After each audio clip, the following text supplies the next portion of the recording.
On another matter, the historic Liberation Day announcement last week by President Trump made it very clear that the era of American economic surrender is over.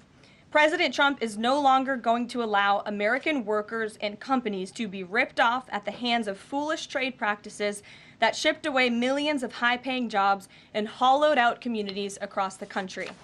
It's America first, all the way. And despite fear-mongering by the media, the world is clearly responding to President Trump's approach. Just yesterday, President Trump held a bilateral meeting with Israeli Prime Minister Benjamin Netanyahu here at the White House. The Prime Minister pledged to immediately eliminate America's trade deficit with Israel and remove their trade barriers. Israel's proactive approach should serve as a model for the rest of the world. Also yesterday, the President spoke with Japan's Prime Minister, who wants to negotiate as well. The President also spoke to the acting President of South Korea this morning. He has tasked Secretary Bessent and U.S. Trade Representative Jamieson Greer to lead these talks.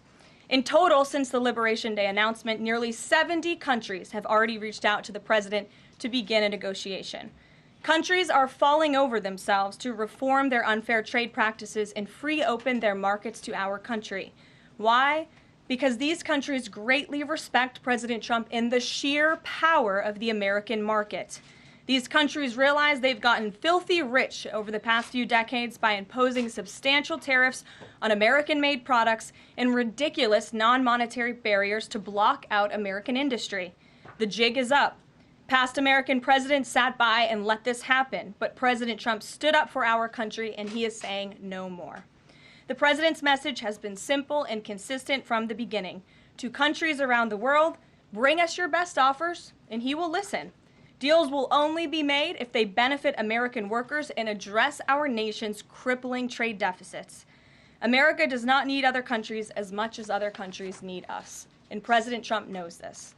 He's going to use the leverage of our markets and our country to the advantage of the people he was sworn in to represent. On the other hand, countries like China, who have chosen to retaliate and try to double down on their mistreatment of American workers, are making a mistake.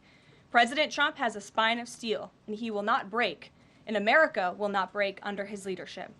He is guided by a firm belief that America must be able to produce essential goods for our own people and export them to the rest of the world. A strong America cannot be solely dependent on foreign countries for our food, medicines, and critical minerals. And America must always maintain a robust defense supply chain. Reprioritizing and strengthening our manufacturing industry are essential national and economic security issues of the utmost importance to President Trump.